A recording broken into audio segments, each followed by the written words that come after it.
ho, ho! Welcome to the holiday edition of The Goods. I'm Manny. I'm Terrence. And today is going to be a great holiday top 5 coming up pretty soon. Okay. But first, let's get to some goods on some news that just happened this week. All right. All right? Okay. First off. Steve Harvey. Well, I was going to say, yeah. I was going to say poor Steve Harvey, but yeah. Dude, y'all are giving him way too much crap. The internet, please, calm down. Who would have cared about... Okay, all right. Well, let's for those that don't know, Steve Harvey was the host of Miss Universe recently, and he accidentally crowned the wrong woman as Miss Universe. He crowned Miss Colombia, and I guess they realized his mistake, or he realized his mistake, and it was actually Miss Philippines. Okay, so one hot woman, he made a mistake. He picked the wrong hot woman. He picked the wrong hot woman, the wrong shade, I guess. She was a little lighter. I don't know. What was the difference? It was like, who was watching the Miss Universe contest to begin with? Well, I don't know, but you know, it's still it's kind of embarrassing. I mean, I feel sorry for him. It's totally embarrassing. It's very embarrassing. You know, Steve Harvey's one of the great comedians of our generation. You know, after original Kings of Comedy. So let's give him a break. Steve, we love you regardless. And we hope to see you soon. I hope this does not affect his career. Dude, just don't mess up on Family Feud. I'm fine with it. I don't care if you mess I don't care if you mess up a beauty pageant nobody watches. Don't mess up my Family Feud. As long as you don't kiss grandpa and handshake grandma, or call them the wrong name. That's nasty. I'm good with it. Yeah, well, go on. One hot chick beat another hot chick that we're not going to remember after next week. The whole anyway, that's true. That's true. They remembered you, and we still don't know who won the damn contest. Exactly. So good luck to you. I hope everything works out. Yeah. Next is we got some Guardians of the Galaxy news. Okay. All right. Now they've been going back and forth on what the plot is, what it's going to be about, and all this other good stuff, right? So one of the major characters that they want to introduce in this round is Star-Lord's dad. Right. Okay. So right now they have Kurt Russell in mind. Which is actually, I think, is a good idea because I think Kurt Russell actually brings a little bit to every role that he's been in.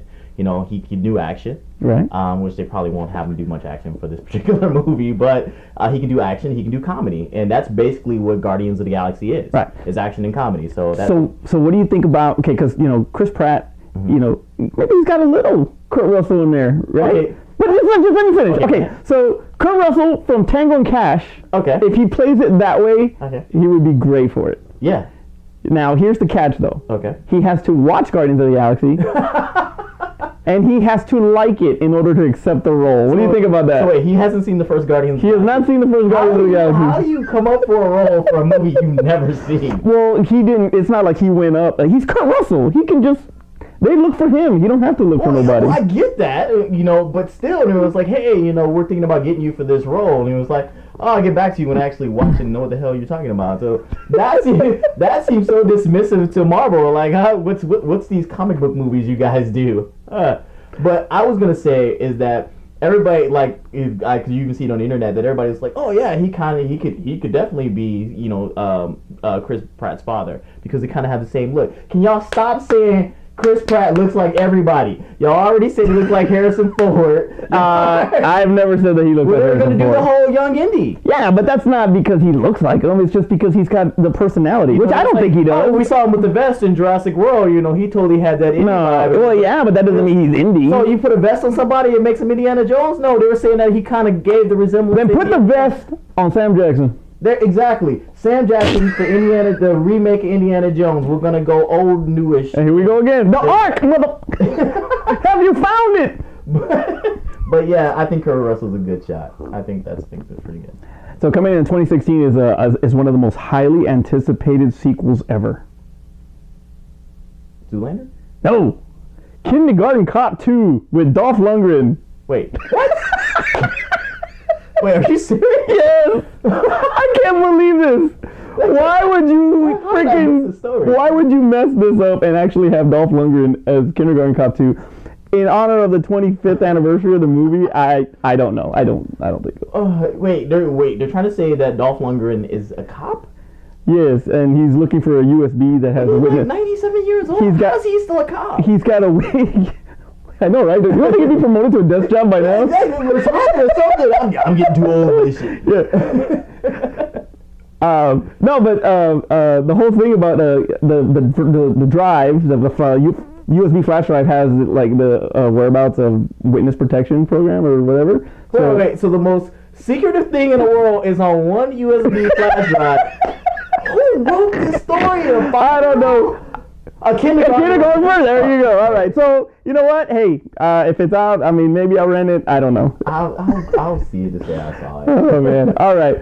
Now that all that's out of the way, some little small mediocre movie came out this weekend. I don't think anybody's seen it.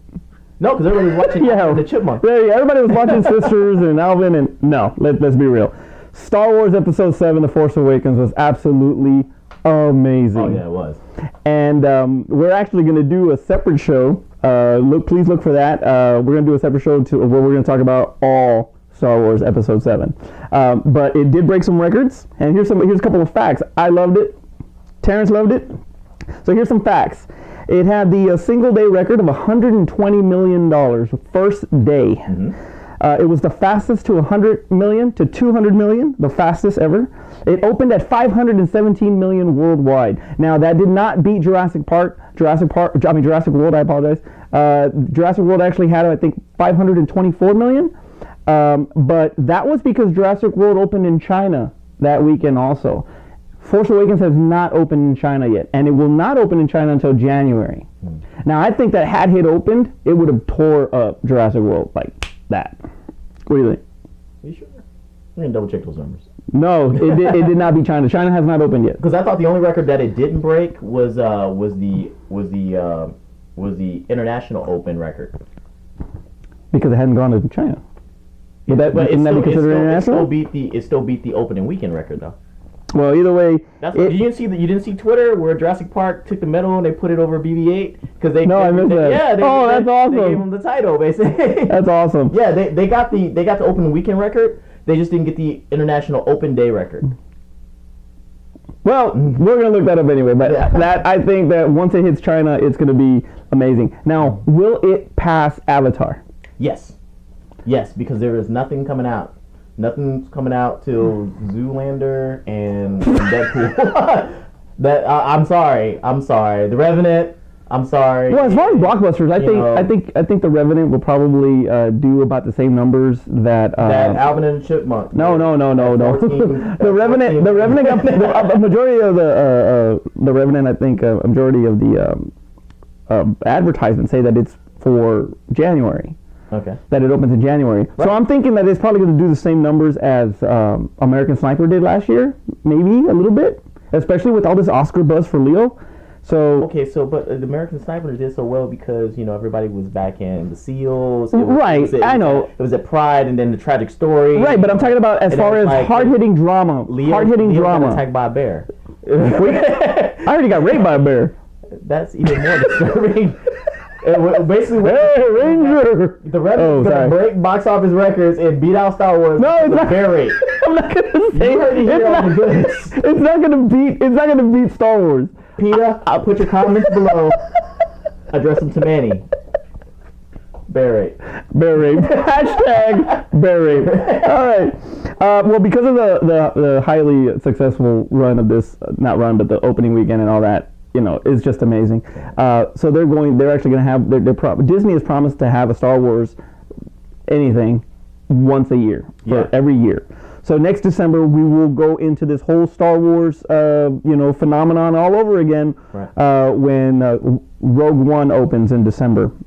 And this one should have Darth Vader because it takes place between 3 and 4. Right. So look for Vader to make a comeback on the big screen again. And that's probably why Hayden Christensen has been seen around those sets. So I'm really looking forward to that. Real quick before we move on that, do you think that it will do anywhere near what The Force Awakens? No, absolutely not. It's like, do you think maybe do half of it? Do you think people will be fatigued because it's coming up so quick? They won't be fatigued because it is a completely different. I'm sorry, I forgot to turn that. Oh, is that the doorbell? I'm sorry. Keep talking, sir. I I am not gonna talk when you answer your phone. I'm not answering my phone. I'm not rude T. I'm not answering my phone. I just turned it off. I'm sorry. That's awful. First time on the goods that he actually has his phone. I'm sorry. Go ahead. Yeah. So hey, let me make sure mine's turned off before. Make sure my stuff's turned off. There's no fatigue. We're just going with it. All right. Anyway, so I don't think there's going to be any fatigue because it's not a continuation of episode 7. Okay. I think because it's going to take us back to 1977. I guess if you want to call it that. So it'll give us Vader back in that regard. I think it's going to do well. Especially if, in fact, Darth Vader does come back, because everybody's really, for the nostalgia factor, they're really going to go back to that. So it's going to be interesting. I don't think it'll do as much. It'll probably do about the same numbers that maybe episode 3, like that Sith did, maybe. Okay. Something similar to that. Phantom Menace as much, and I hope y'all saw the You Don't Hate, because it was hilarious. Yeah. But that movie did a lot of money. That movie made a lot of money. So that's the whole thing. I'm wondering is that also too, because I know that we already talked, or maybe we didn't talk about it, but I know it's already been talked about the people trying to understand who aren't hardcore Star Wars fans where this movie falls in a timeline and what it has to do with the current trilogy that's going on. Right. Do you think that people will see it because they think it's part of the current trilogy, or do you think they'll just be confused and stay away from it because they don't know what's going on and they're only waiting for episode 8? I think that just the brand name itself will attract everybody. Okay. Regardless. Because of the Star Wars. Now we're talking about exactly. Now we're talking or Star Battles in your. There's Star Battles. There's wars going on. There's only one Star Wars. It's Jedi. It was Jedi. I'm sorry. There's only one Star Wars. It was Jedi. Anyway, unless you want to say episode 2, but that was still a battle with the clones, and that didn't have nothing to do with Why didn't they just call that the Clone Wars? Huh? Why didn't they just... It was a battle. But they should call it the Clone Wars. No, they would have called it the Clone Battle. But they didn't call Star Wars Star Battle. They should have. Right, but they didn't. So why not have the same mentality and call it the Star Battle? Star Battle. All right. Anyway, so regardless, we're gonna really we're gonna look forward to Rogue One next year. Ride this wave that we got with Episode 7, and then in 2017, May. Episode 8. So excited about that. So I can't wait. All right. So I've gotten a lot of feedback again. So it's that time to bring out the red ink and grade our asses for all the dumb things that we do and the crappy research we do. We do no research. So now it's time for the red ink. Stupid! You're so stupid! All right. Sarah Douglas played Ursa, with Nan and Zod, not Zod and the Pips. That was a joke. That was a complete joke. Her name was Ursa. Okay, so I got her name wrong. I apologize. Well, actually, I got her name wrong. Okay, I saw her at Comic-Con too, which is why I should have been more on top of that. Empire Strikes Back is episode 5, not episode 2. Okay, that was a graphic. I was tired. You guys don't edit in the middle of the night. I edit in the middle of the night because I have a full-time job. I'm sorry. That was hilarious. I saw it twice. Like, why did you put episode 2? Is it because it's part 2 of Star Wars? Is that what you put? Dude, look. You know what? When we become an internet sensation, you guys can critique the heck out of my editing. But right now, I got a full-time job. So I was tired in the middle of the night and I was trying to get it done by a certain date, and I messed up. Okay. It won't happen again. Robert De Niro did win the supporting actor for The Godfather Part 2. Okay. Who got that? Okay. We both did, actually. Okay. Sorry, De Niro. George Lucas sold Star Wars for $4 billion, not $40 billion. Oh. That was my mistake. $4 billion, $40 billion. I put the decimal on the other side. More money than I'll ever see in my whole life. Rocky make $400 right now. He's still more than me. you kicked down the door, boom, boom, and came out with some facts, and said that Rocky, Creed, in episode 7 came out, and back in the 70s, original Rocky, and Star Wars came out in the same year. When in fact, Rocky came out in 1976. Oh, and Star Wars came out in 1977. Oh, I messed that up. And I would just like to look at the camera right now and report this news that everyone would like to have your soul card for forgetting Billy D. Williams' name on who played Lando Calrissian. I don't think it crapped. You are horrible for forgetting lady sings the blues, and you're horrible. I just want to say that right now. He will not be the only name that I forget. I'm gonna forget a whole bunch But of names. that's a brother that you got to remember all the time. Cool 45. Okay. Yes, I messed up. Soul card. I messed. Get your soul card. Don Cornelius is rolling over in his grave right now. Don Cornelius and the Soul Train. We get a Soul Train line going on right now. Me and the Asian chick. So, just make sure that we crown the right one. Make sure we crown the right one and we'll be all right. All right. So thank you for all the feedback, guys. We really appreciate it. I like comments, good or bad. So yeah, please leave your comments at the bottom for everything from what you thought about Star Wars to what you think about Kindergarten Cop 2, and say your prayers for Steve Harvey and all that good stuff. So yeah, please do so at the bottom of your screen.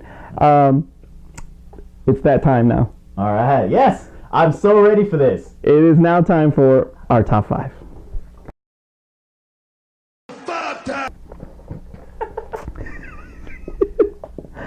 All right, so today's top 5. I don't know. I think we're giving it away. With the theme here. Yeah, top 5 Hanukkah movies. Top 5 Hanukkah movies. No, it is that time of the season, and everybody is all in a good mood and treating everybody right, and which we should do all the time. But that's the way things are now. So but it's a beautiful time, and some of our best childhood memories and when it comes to the holidays are a lot of the movies that come out. So I thought that it would be cool and interesting for us to have our top 5 holiday movies. I'm ready. He's ready. All right. So because he's ready, I'm totally not ready for this. Because he's ready, Terrence, Pajarance, PG Terrence. #Pajarance. All right. Let's go. Okay, so excuse me, guys. I got a cold, so if you hear me cough, I apologize. So we're doing top 5. So I wanted to do my top 5, and I didn't want it to make it, too kiddish, because a lot of the holiday films are, directed more towards children, and a lot of cartoons, God bless all the Santa Buddy movies that are out there. But none of those will be on my list. So I apologize if there are children watching this, expecting me to have a decent kids. It's not gonna happen. So because in the theme of me doing top 5s is always messed up.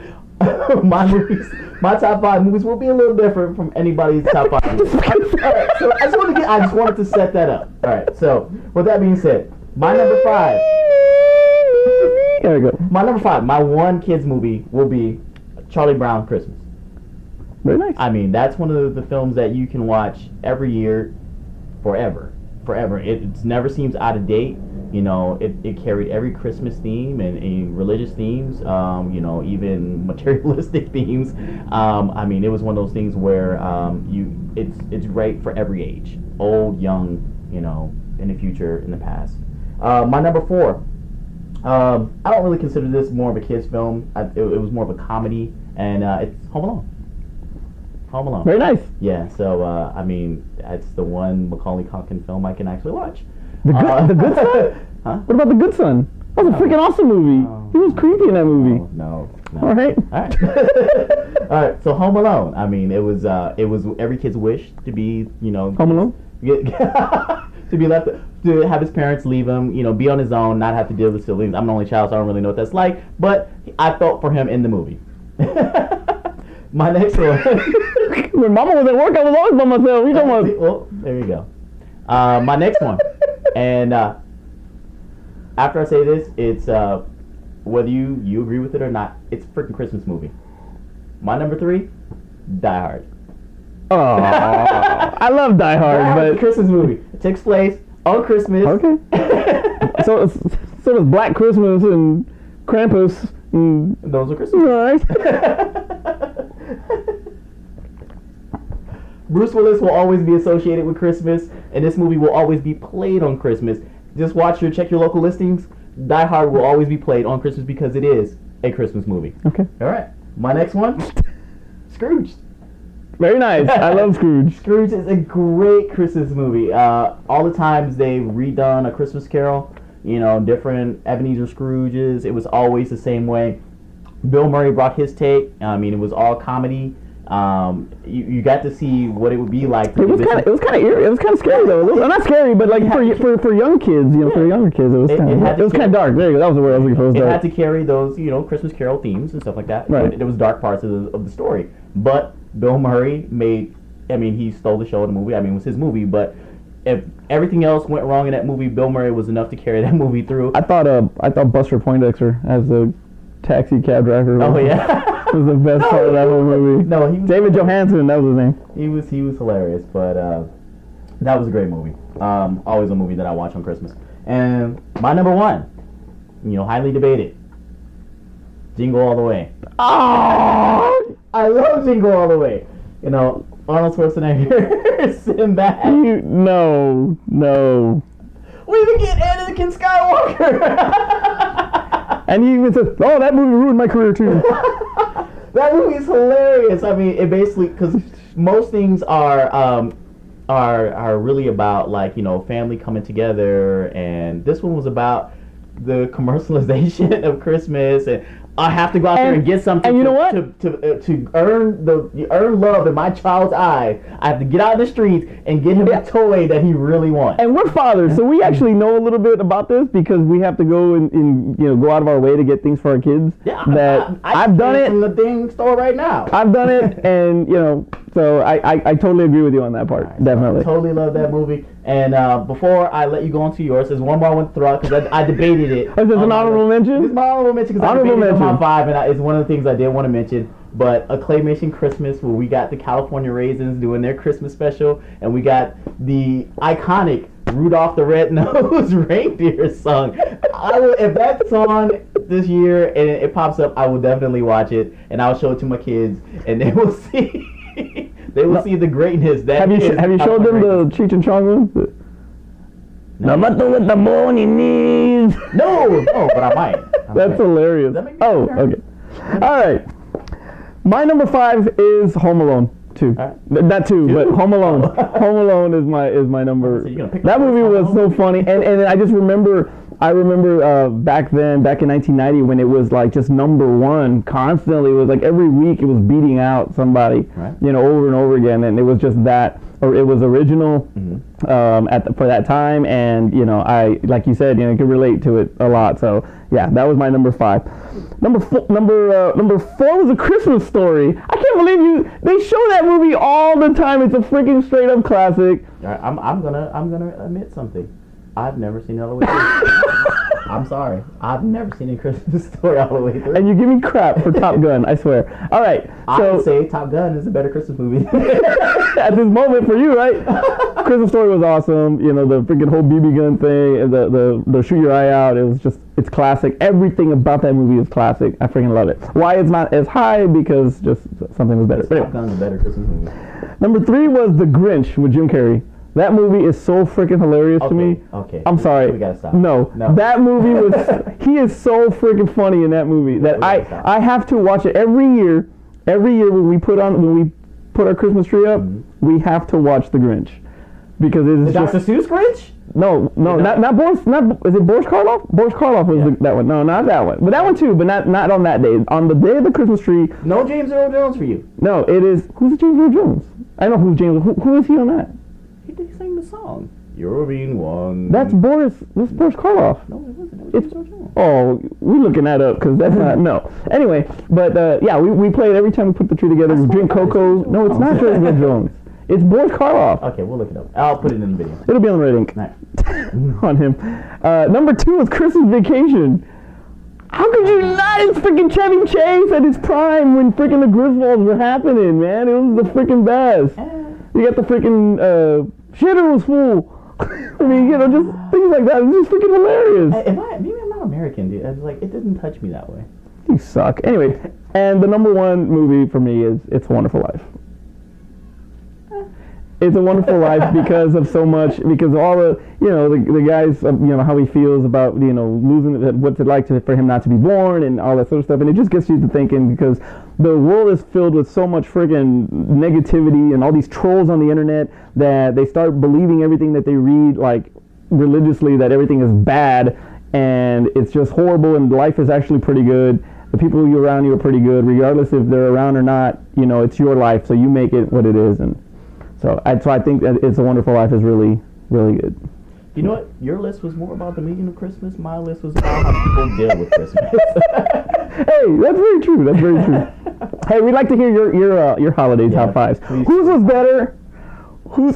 Yeah, we got to talk about that Die Hard one. I love Die Hard, but I don't know about it. He didn't have Dr. Steve Grinch on his list. Well, you know what? Well, you know what? Honorable mention was.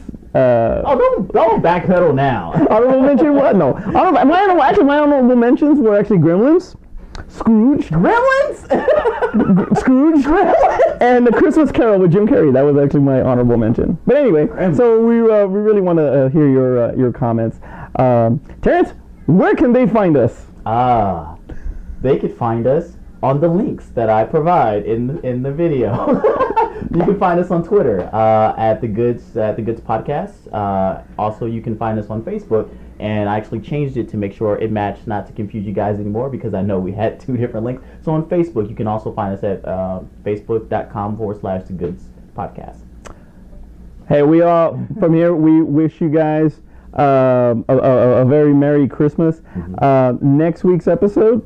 What are we gonna do for next week? Next week is you know what? Next week we're gonna be doing coming up next week. I'm not sure exactly when the video is gonna post, but we're gonna do a clip show to show all of our kind of goof ups. So it's gonna be the goods, the bads, and the uglies. So be looking for that one, and you can see kind of like a montage of all of our screw ups. Yeah, it's like the Reading times 10, because and if you thought we laughed a lot during the show, wait till we're stupid. But anyway, that's gonna be all for this week. Like I said before, we wish you Merry Christmas. Be safe, be good or good at it. Right. I'm Manny. I'm Terrence. And that was the Goods. Ho ho ho! Welcome to the show, guys. Welcome to the show, guys. I'm Manny. I'm Terrence. And today is going to be a great show. We're going to have, I don't know what we're going to have. We're going to have this, that. I don't know. Let's do this again. Take that off.